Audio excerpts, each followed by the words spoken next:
स्वागत है आप सभी का इस बुलेटिन में। तो हम लगातार हाथरस मामले पर नजर बनाए हुए हैं। हमारे सहयोगी लखनऊ से लेकर हाथरस तक चप्पे चप्पे पर तैनात हैं, जो बताएंगे कि आखिर आज का नया डेवलपमेंट क्या है। और इन सब के बीच बड़ी खबर यही है कि राहुल गांधी आज फिर से हाथरस जा सकते हैं। कल अखिलेश यादव हाथरस जाएंगे और इसके अलावा ट्वीट भी मायावती का लगातार आ रहा है और मायावती ने इस पूरे मामले में सीबीआई जांच की मांग की है और साथ ही राष्ट्रपति से भी पूरे मामले में दखल की अपील की है। Mayawati back to back 2 tweet कर चुकी हैं और लिखा है कि हाथरस जघन्य गैंग रेप में पूरे देश में जबरदस्त आक्रोश है। इसकी शुरुआती जांच रिपोर्ट से जनता संतुष्ट नहीं लगती है, इसलिए इस मामले की सीबीआई से या फिर माननीय सुप्रीम कोर्ट की निगरानी में जांच होनी चाहिए। तो बीएसपी की मांग। वही दूसरी ट्वीट में मायावती ने लिखा है कि देश के माननीय राष्ट्रपति यूपी से आते हैं और एक दलित होने के नाते भी इस प्रकरण में खासकर सरकार के अमानवीय रवैये को ध्यान में रखकर पीड़ित परिवार को न्याय दिलाने के लिए दखल दें। तो उनसे पुरजोर अपील यहां पर की है। तो एक के बाद एक ये 2 ट्वीट मायावती के, जो हाथरस कांड में सीबीआई जांच की मांग कर रही है।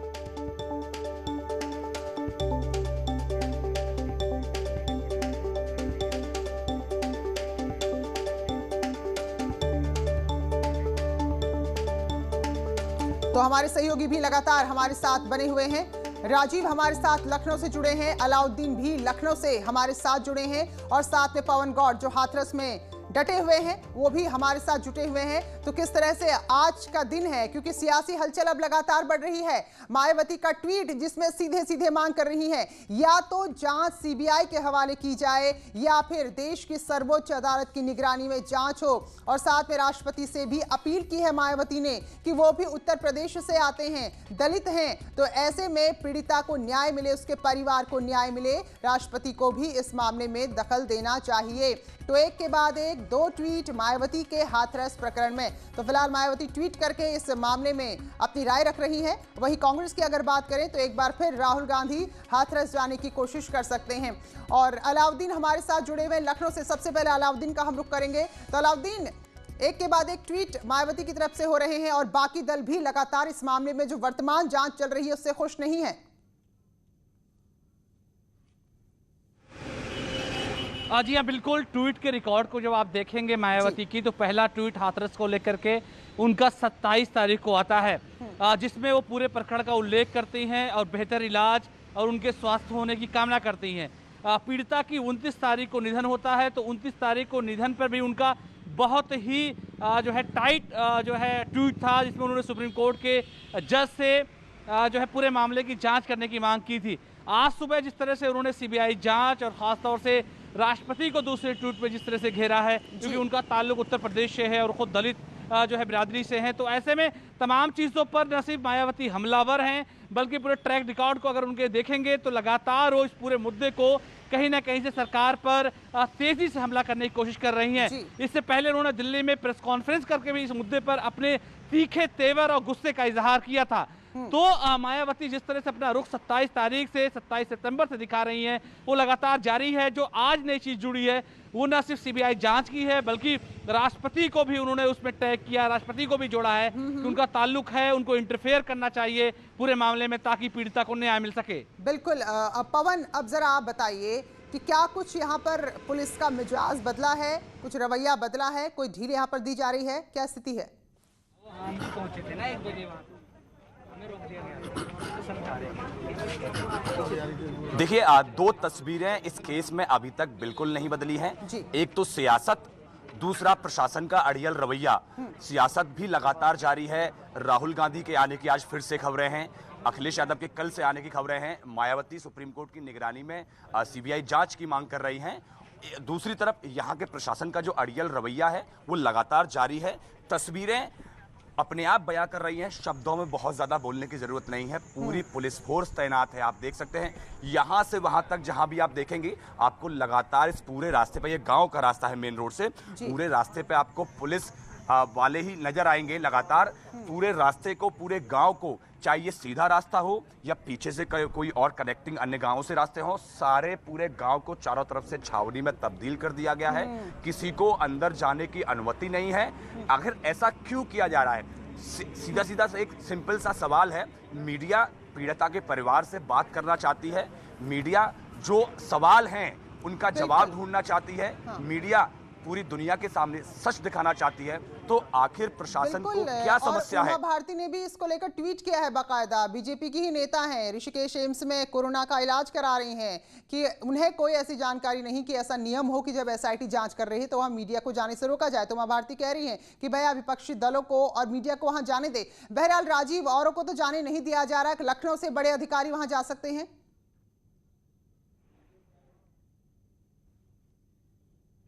जिस तरह से मुख्यमंत्री योगी आदित्यनाथ का हाथरस मामले पर बेहद गंभीरता से वो इस पर निगरानी बनाए हुए हैं और खुद कल आपने देखा कि हाथरस के एसपी, सीओ और एसएचओ समेत 5 पुलिसकर्मियों को निलंबित किया है और एसआईटी की प्रारंभिक जांच के आधार पर। वहीं उम्मीद ये जताई जा रही है कि जिलाधिकारी के ऊपर भी कार्रवाई हो सकती है। और आज उत्तर प्रदेश के अपर मुख्य सचिव अवनीश अवस्थी और डीजीपी के भी हाथरस जाने की चर्चा है। सूत्रों के हवाले से डीजीपी और अपर मुख्य सचिव गृह हाथरस जा सकते हैं, क्योंकि 12 अक्टूबर को खुद लखनऊ की डबल बेंच, हाईकोर्ट की डबल बेंच ने डीजीपी, अपर मुख्य सचिव, एडीजी और हाथरस के डीएम एसएसपी को तलब किया है कि आखिर किस आधार पर जो एक पीड़िता का मौलिक अधिकार है उनका हनन किया गया रात में बिना रीति रिवाजों के तहत, आखिर किन परिस्थितियों में अंतिम संस्कार कराया गया। तो ये तमाम सवाल हैं जिनका जवाब सरकार को कोर्ट में देना है, शासन को कोर्ट में देना है। और यही कारण है कि उम्मीद जताई जा रही है कि जल्द ही ये दोनों उत्तर प्रदेश के आला अफसर हाथरस जाकर वहां पर स्थिति का जायजा लेंगे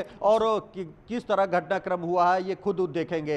इधर बीच जो एक बड़ी खबर मिल रही है कि राहुल गांधी आज एक बार फिर हाथरस जा सकते हैं, उसको लेकर लखनऊ में सतर्कता बढ़ा दी गई है। आप देख सकते हैं कि इस वक्त मैं कांग्रेस प्रदेश अध्यक्ष के आवास पर खड़ा हूं, जहां उनको हाउस का अरेस्ट किया गया है और उनके आवास पर भारी संख्या में पुलिस फोर्स की तैनाती की।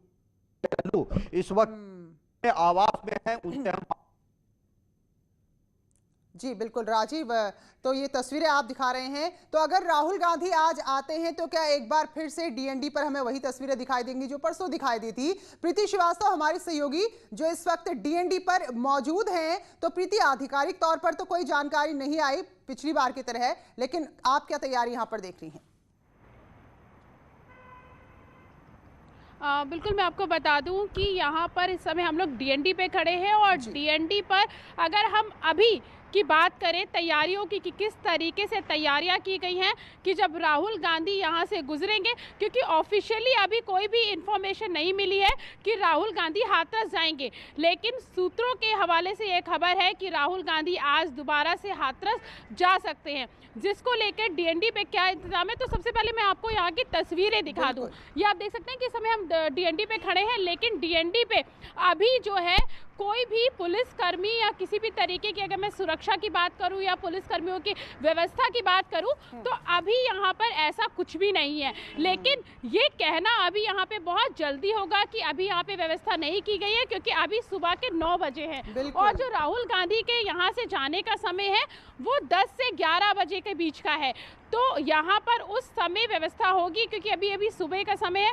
और जहाँ तक राहुल गांधी के हाथरस जाने का सवाल है, तो ये हम कह सकते हैं कि जिस तरीके से हाथरस मामले पर सियासत हो रही है, तो वो सियासत अभी भी रुकने का नाम नहीं ले रही है। अभी 2 दिन पहले भी राहुल गांधी और प्रियंका गांधी ने जब हाथरस जाने की कोशिश की थी, तो किस तरीके से डीएनडी से लेकर यमुना एक्सप्रेस वे तक किस तरीके से सियासत सड़कों पर हुई थी, ये हम सब ने देखा था। तो आज वो फिर माहौल एक बार फिर से यहाँ पर देखने को मिल सकता है। जी बिल्कुल, लेकिन फिलहाल अभी सूना है डीएनडी। सुने का मतलब ये कि पुलिस की कोई तैनाती नजर नहीं आ रही है। तो जो आपने भी कहा 9 बजे हैं और 11 बजे लगभग समय है, तो पहुंचते पहुंचते शायद 11 से 11:30 होगा, तो हो सकता है उस बीच तैनाती हो जाए। तो पवन, ऐसी कोई जानकारी हाथरस में है क्या कि राहुल गांधी आ सकते हैं? इसको लेकर प्रशासन अलर्ट है क्या यहाँ पर?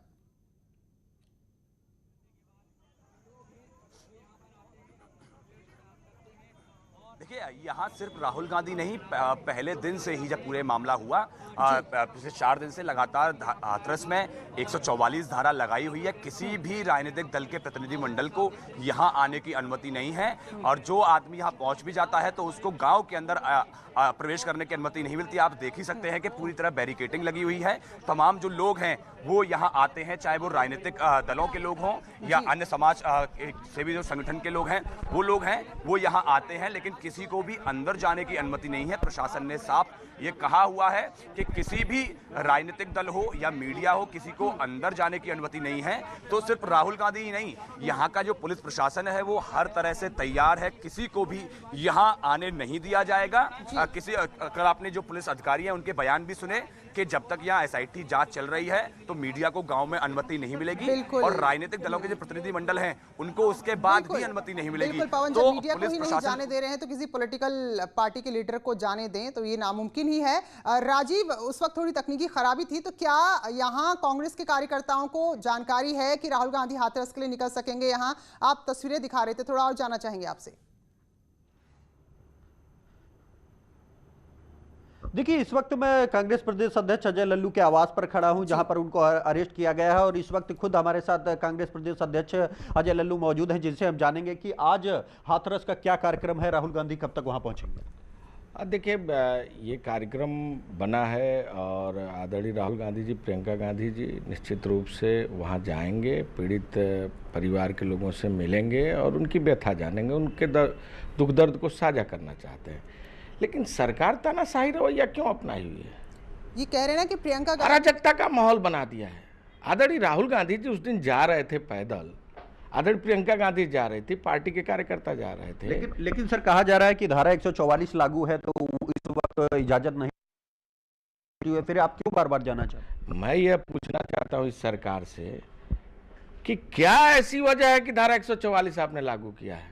सबको नजरबंद कर देंगे? मेरे घर के बाहर फोर्स लगा दिए, रात को 1:30 बजे मुझसे जबरन नोटिस पर हस्ताक्षर कराया जाता है। ये 144 है?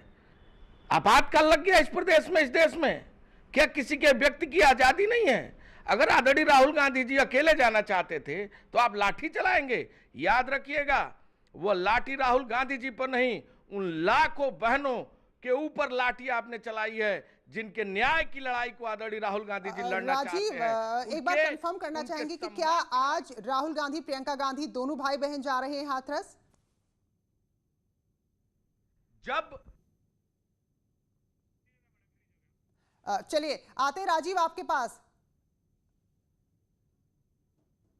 जी, आज क्या दोनों लोग जाएंगे? राहुल गांधी जी भी जाएंगे, प्रियंका गांधी जी भी जाएंगे? देखिए, मुझे अभी कोई ऑफिशियली सूचना नहीं है। मुझे तो रात से यहाँ पर घेराबंदी करके नजरबंद कर दिया गया है। आप देख सकते हैं ऊपर से नीचे तक फोर्स, 1:30 बजे रात को लाकर नोटिस थमाना। क्या है ये आपातकाल है इस प्रदेश में? किसी व्यक्ति को अपनी बात रखने का अधिकार नहीं है, कहीं आने जाने का अधिकार नहीं है। जैसा कि आपने प्रीति सुना कि अध्यक्ष जी का कहना है कि राहुल गांधी का तो कार्यक्रम है, लेकिन प्रियंका गांधी के जाने की ऑफिशियल सूचना इनको नहीं है। लेकिन ये उम्मीद जताई जा रही है कि राहुल गांधी एक बार फिर करीब 11 बजे के आसपास अपने आवास से, दिल्ली स्थित आवास से हाथरस के लिए रवाना हो सकते हैं। बिल्कुल। और अलाउद्दीन भी हमारे साथ जुड़े हैं। तो अलाउद्दीन, क्योंकि ट्वीट भी लगातार हो रहे हैं और ये सवाल उठ रहे थे कि अखिलेश यादव भी नजर नहीं आ रहे, तो लंदन में है, तो क्या ये भी जानकारी पुख्ता है कि कल जब लंदन से लौटेंगे तो यहाँ राजधानी आने के बजाय सीधे हाथरस जाएंगे? तो यहाँ जो पार्टी के कार्यकर्ता हैं उनमें इस तरह की कोई जानकारी या फिर तैयारी? देखिए, लोकसभा का जो सेशन था उसके ठीक बाद वो जो है लंदन रवाना हो गए थे। उनकी आमद जो है 4 तारीख को है और सीधे जो है हाथरस जाने की खबर है। जो सीनियर लीडरान हैं उनकी पार्टी की, उनसे बातचीत हुई है, उन्होंने इस बात की पुष्टि की है कि वो हाथरस जाएंगे। हालांकि ऑफिशियली, क्योंकि वो पूर्व मुख्यमंत्री उत्तर प्रदेश के हैं, तो एक प्रोग्राम भी उनका जारी होता है। अभी वो जिला प्रशासन को, हालांकि प्रोग्राम वो लखनऊ से नहीं गया है, हालांकि अभी थोड़ी जल्दी होगा ये कहना कि क्योंकि आज 3 तारीख है, अगर वो देर रात में भी जारी हो जाएगा तो भी वो जारी प्रोग्राम ही माना जाएगा। लेकिन उनकी पार्टी के तमाम लोगों का कहना है कि जो बातचीत उनसे हुई, क्योंकि एक लंबा वक्त लगता है लंदन से इंडिया आने में, करीब 12 घंटे की फ्लाइट है, तो ऐसे में जो बातचीत उन लोगों की हुई है, और कल भी वो तमाम चीज़ों पर नज़र बनाए रखे हुए थे। अखिलेश यादव को छोड़ करके उनके सभी पार्टी के जो बड़े नेता है वो कल गिरफ्तार भी हुए थे, तो उन तमाम लोगों से बातचीत में उन्होंने जिक्र किया था हाथरस के जाने के बारे में। हाँ, उम्मीद की जा रही है कि आज शाम तक उनकी पार्टी ऑफिस से ऑफिशियली लेटर भी जारी हो जाएगा। चलिए, तो आप सभी हमारे सहयोगी नजर बनाए रखें, प्रीति, राजीव, अलाउद्दीन और पवन, आप सभी का बहुत बहुत धन्यवाद। तो इस बड़ी खबर पर दिल्ली से लेकर हाथरस तक, हाथरस से लेकर लखनऊ तक क्या कुछ हलचल है वो हम आपको बताते रहेंगे। फिलहाल एक छोटा सा ब्रेक, तुरंत लौटते हैं।